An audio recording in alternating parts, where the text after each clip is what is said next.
धीरे बोलो, कोई सुन ना ले। यह बात हम सबके कानों में पड़ी होगी और हमारे मुंह से भी निकली होगी, लेकिन सोचने की बात यह है कि यह वाक्य कब कब हमारे मुंह से निकलता है और कब कब हमारे कानों में पड़ता है, क्योंकि ऐसे कम ही गुप्त राज होते हैं जो हम दूसरों के कानों में पड़ने नहीं देना चाहते। अक्सर परिवार में अशांति का कारण हम स्वयं ही होते हैं। हम इस बात को देख पाएं या ना देख पाएं, पर यह असल सत्य है, क्योंकि जाने अनजाने मूर्खतावश हम खुद ही अपनी वो बातें दूसरों को बता देते हैं जो हमें कभी नहीं बतानी चाहिए, और वही बातें जो जाने अनजाने में हमने किसी दूसरे के सामने बता दी थी, वही हमारे दुख का कारण बन जाता है और वही हमारे घर का विनाश करता है। और फिर बाद में हमें पछतावा होता है कि मुझे यह बात किसी को बतानी नहीं चाहिए थी। मेरी ही गलती हुई कि मैंने जाने अनजाने यह बात सभी को बता दी। इसलिए आज की जो बौद्ध कहानी मैं आपको सुनाने वाला हूँ, उसे सुनने के बाद आपको 7 ऐसी बातें पता चलेंगी जो आपको कभी किसी को नहीं बतानी है। ये जो 7 बातें हैं, ये अत्यधिक महत्वपूर्ण बातें हैं।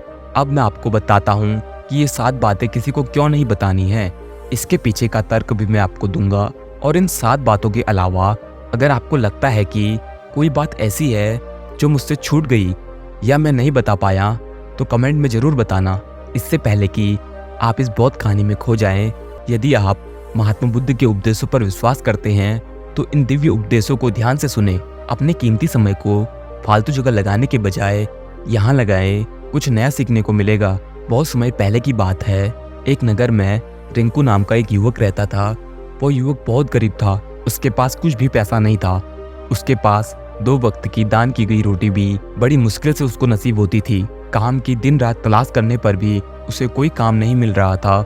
फिर एक दिन उसने अपनी पत्नी के सामने अपनी सारी समस्या बता दी। उसने अपनी पत्नी को कहा कि मैं जिस जगह भी काम मांगने के लिए जाता हूँ तो हर कोई मुझे यह कहकर काम नहीं देता कि हमारे यहाँ काम की ज़रूरत नहीं है। मैं काम की तलाश कर करके थक चुका हूँ।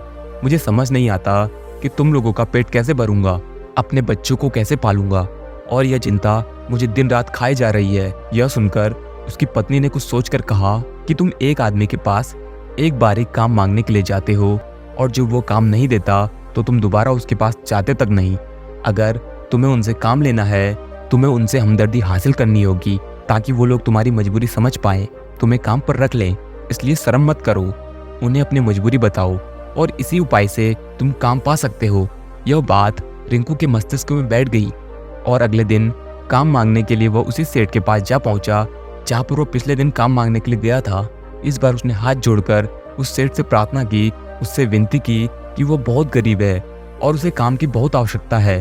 वो जो कुछ काम भी उसे देंगे वो उसमें संतुष्ट हो जाएगा, पर कृपया करके मुझे अपने यहाँ काम पर रख लें। उसकी यह हालत देखकर उस सेठ ने उसे अपने यहाँ काम पर रख लिया।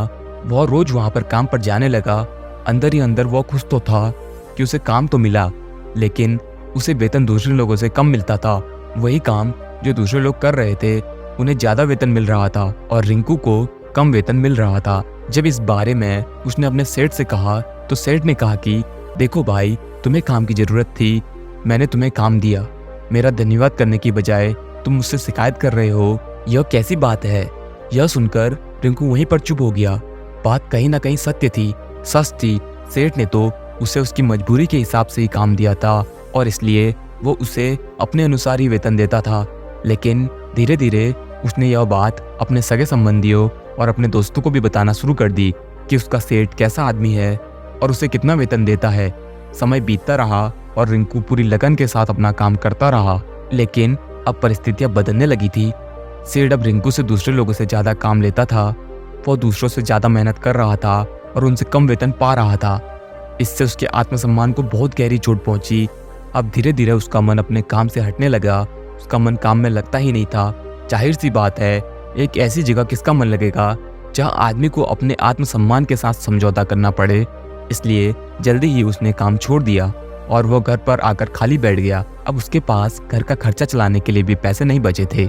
इसलिए उसने अपने सगे संबंधियों और अपने दोस्तों से सहायता मांगने की सोची, लेकिन उसके दोस्त उसके सामने तो उसे दया का पात्र समझते थे, उसे दिलासा देते थे, लेकिन पीछे से उसका मजाक उड़ाते थे। वो कहते हैं कि कितना बेवकूफ़ है, सेठ से इतना काम लिया और बेचारे को पैसे भी नहीं दिए। अरे हम इसको पैसे दे दें तो यह कल हमारा भी पैसा वापस कर पाएगा या नहीं। काम तो उसके पास कुछ है नहीं, पैसा कहाँ से ला के देगा। और इसी वजह से रिंकू की हालत दिन पर दिन खराब होती जा रही थी। अब वो दिन रात तनाव में रहने लगा था। वही दोस्त, वही सगे संबंधी जो उसके अपने होने का दिखावा करते थे, वो उसे दया का पात्र समझते थे।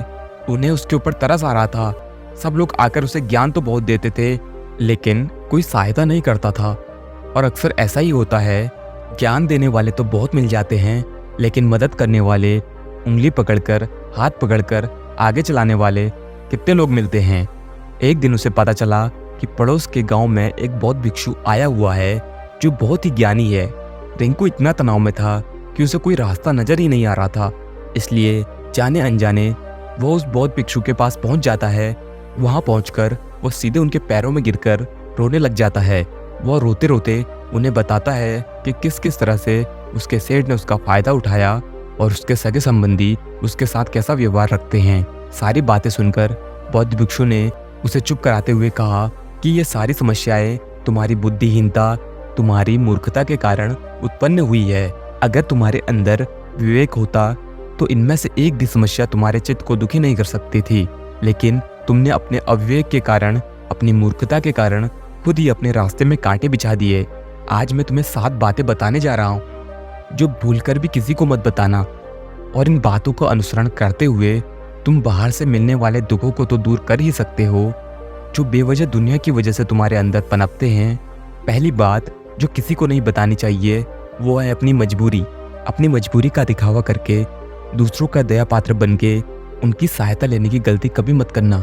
हो सकता है कि आज वो तुम्हारी मजबूरी देखकर तुम्हारी सहायता कर दे, लेकिन कल वो तुम्हारा फायदा उठाने से भी नहीं चूकेगा। अगर फायदा भी नहीं उठाया तो दूसरों के सामने तुम्हारा मजाक बनाने में वो आदमी कभी नहीं चूकेगा। इसलिए कभी भी अपनी मजबूरी का दिखावा मत करो।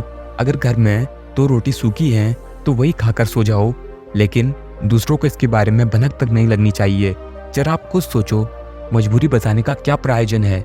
एक इंसान या तो दूसरे इंसान से सहानुभूति हासिल करना चाहता है या उनसे कोई आर्थिक मदद चाहता है, लेकिन अगर दोनों ही परिस्थितियां आप देखें तो दूसरा आदमी आपका फायदा उठाने से नहीं चूकेगा, और अगर वो फायदा नहीं भी उठाएगा तो अपनी नज़र में तो वो आपको मूर्ख ही समझेगा, बेवकूफ़ समझेगा, और दूसरों के सामने आपका मजाक तो जरूर बनाएगा। इसलिए अपनी मजबूरी के बारे में कभी किसी को मत बताना। दूसरी बात जो किसी को भी नहीं बतानी चाहिए वो है अपनी अतीत की गलती और भविष्य की रणनीतियाँ। जरा सोचो कि अगर हम अपनी अतीत की गलतियाँ किसी दूसरे को बताते हैं तो उसका क्या प्रभाव होगा। वो गलतियाँ ठीक तो नहीं की जा सकती, तो उन्हें बताने का क्या प्रयोजन रह जाता है। आप अपने अंधेरे पक्ष को खुद दुनिया के सामने बता रहे हो, खुद अपनी गलतियां दूसरों के सामने बता रहे हो। इससे उस आदमी की नज़र में आपका एक चरित्र घटित हो जाएगा और वो भविष्य में हमेशा आपको उसी नजरिए से देखेगा। इसलिए किसी भी आदमी की नज़र में अपना चरित्र घटित मत होने दो। और जरा सोचो कि आप व्यर्थ में ही अपनी भविष्य की रणनीतियाँ दूसरों के सामने बता रहे हो। जो लोग आपके काम का हिस्सा ही नहीं है, उनके सामने अपनी भविष्य की रणनीतियाँ, अपने डींगे हाँकने का क्या फ़ायदा। वो लोग आपकी सहायता तो नहीं करेंगे, लेकिन आपकी भविष्य की रणनीतियों में बाधा जरूर बन सकते हैं। आप खुद अपने विवेक का इस्तेमाल करिए और सोचिए कि आपके साथ भी ऐसा हुआ है कि आपने अपनी भविष्य की रणनीति किसी को बताई हो और वो कामयाब ही ना हुई हो। जरूर हुआ होगा, जरा गौर से सोचिए। तीसरी बात जो किसी को नहीं बतानी चाहिए वो है अपने घर की बातें। जो भी हमारे घर के अंदर आपस में बातचीत होती है, हमारे माँ बाप के साथ, हमारी पत्नी के साथ, हमारे बच्चों के साथ, वो बातें परिवार तक ही सीमित रहनी चाहिए। अगर आप इन बातों का दूसरों के सामने ढिढोरा पीटते हो तो दूसरों को आपके घर में घुसने का एक मौका मिल जाता है और वो इसका फायदा उठाने से कभी नहीं चूकेंगे। वो आपके परिवार के सदस्यों को आपसे दूर लेकर जाने की कोशिश करेंगे। अक्सर ऐसा होता है, हम समाज में देखते हैं कि हम अपने घर के झगड़ों को कम करने के लिए उन झगड़ों को अपने पड़ोसियों और दूसरे संबंधियों को बता देते हैं, लेकिन इससे आपको सहायता कभी नहीं मिली होगी, बल्कि आपके घर की लड़ाई और झगड़े और ज़्यादा बढ़ गए होंगे। और ये जाहिर है, वो बढ़ेंगे ही बढ़ेंगे। अगर आप अपने माँ बाप की बातें दूसरों को बताएंगे तो आपके माँ बाप को बुरा ही लगेगा कि हमारा बेटा हमें बताए बगैर दूसरों को यह बातें बता रहा है। इसलिए अपने घर की बातें और अपने घर की लड़ाई झगड़े किसी के सामने मत बताना। अगली बात जो मैं आपको बताने जा रहा हूँ, जो किसी को नहीं बतानी चाहिए, वो सुनने पर आपको अजीब लग सकता है, लेकिन उसका सत्य भी है। मैं आपको एक तर्क के माध्यम से दूंगा। मैं कहता हूँ कि कि अपनी आमदनी किसी को मत बताना। अब अपनी आमदनी ना बताने के पीछे क्या प्रयोजन हो सकता है, जरा सोचिए कि आप अपनी आमदनी अपने दोस्तों को बता देते हैं तो जब आपके दोस्तों को जरूरत पड़ेगी तो सिर्फ आपको ही याद करेंगे, क्योंकि उनको पता है आपकी आमदनी ज़्यादा अच्छी है तो आप ही उनकी मदद कर सकते हैं। और इसलिए ज़्यादातर लोग आपसे सहायता मांगेंगे और जब आप उनकी सहायता नहीं करेंगे तो वो सोचेंगे कि इस आदमी के पास पैसे हैं, मेरी सहायता कर सकता है, लेकिन ये सहायता कर नहीं रहा है। और इसलिए आपकी आमदनी अब दोनों दोस्तों के बीच एक झगड़े का कारण हो सकती है। कम आमदनी होगी तो लोग मजाक उड़ाएंगे और ज़्यादा होगी तो सहायता मांगेंगे। तो अपनी आमदनी बताने का कोई प्रयोजन नहीं है।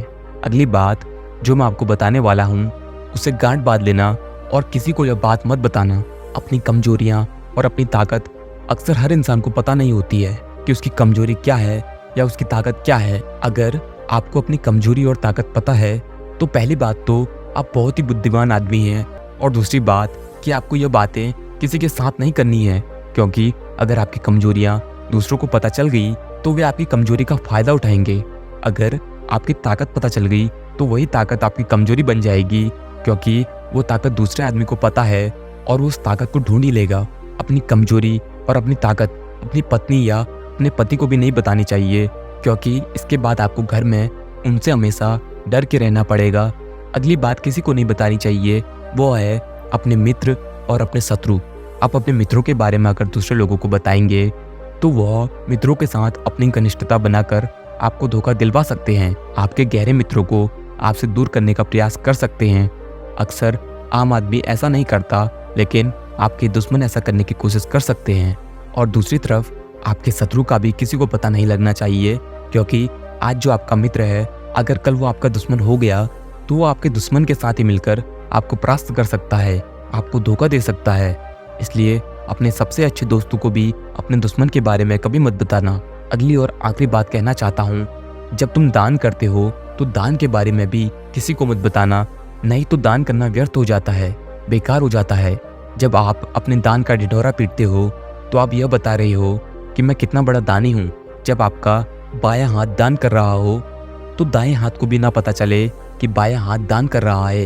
ये 7 बातें जो बौद्ध भिक्षु ने रिंकू को बताई, इनमें संसार के सभी सिद्धांत छुपे हुए हैं। इन बातों का अनुसरण करते हुए आप अपने घर में सुख शांति बना सकते हैं और घर के झगड़े हमेशा के लिए दूर कर सकते हैं। आप इन बातों के बारे में अपने विवेक से भी सोचेंगे तो आपको ये बातें सच मालूम पड़ेंगी। और ये कहानी सुनाने का मकसद यही है कि आपका विवेक जागृत हो। आप खुद उन बातों के बारे में सोचें जो इस कहानी द्वारा आपको बताई गई हैं, और अगर आपको ये बातें गलत लगती हैं तो कमेंट में वो बात जरूर बताएं जो बात गलत है। उम्मीद है आप सबको यह वीडियो अच्छा लगा होगा।